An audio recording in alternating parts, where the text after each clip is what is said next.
As the war enters week 4, questions being raised about Russia's military performance, as we just heard from Leland. Right now, 75% of the entire Russian military is in Ukraine. That's according to officials at the Pentagon.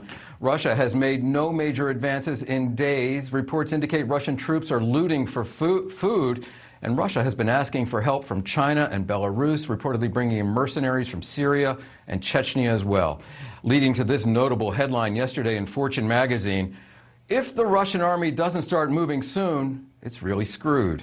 Well, Lee Busby, retired Marine infantry colonel, joins us now. He's previously led exercises in the Baltic Sea involving U.S. and Russian troops. Colonel, some are even asking at this point, is Russia losing? If they're not moving forward, if they're not gaining ground, they could be losing, right?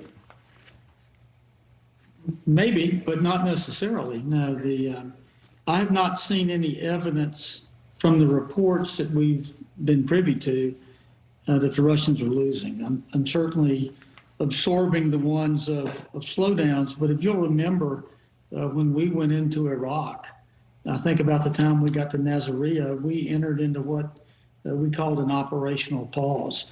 And I think few people have any concept of the complexity of a 4-axis full-scale invasion.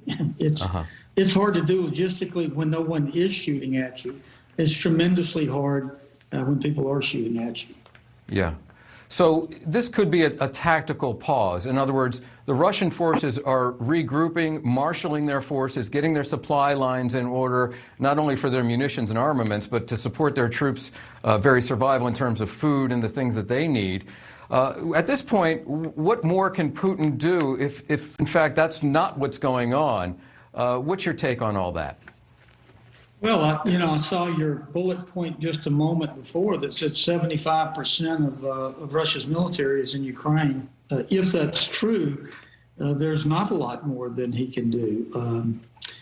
But again, I would not eliminate the possibility that this failure to move forward at lightning speed is either not a deliberate pause or not part of the larger strategic plan. I don't know. Again, it's difficult in the best of times, doubly difficult in February, snow, melting ice in the early spring. It's hard stuff. Yeah.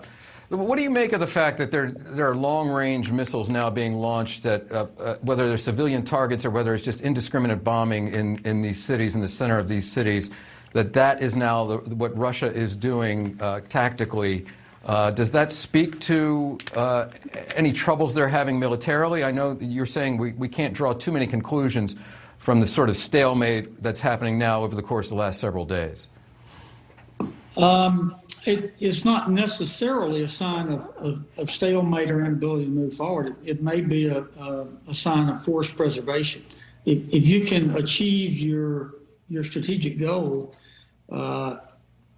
with less casualties on your own, in fact, you're swapping off your military casualties for Ukraine civilian casualties, then there is a ruthless logic to that.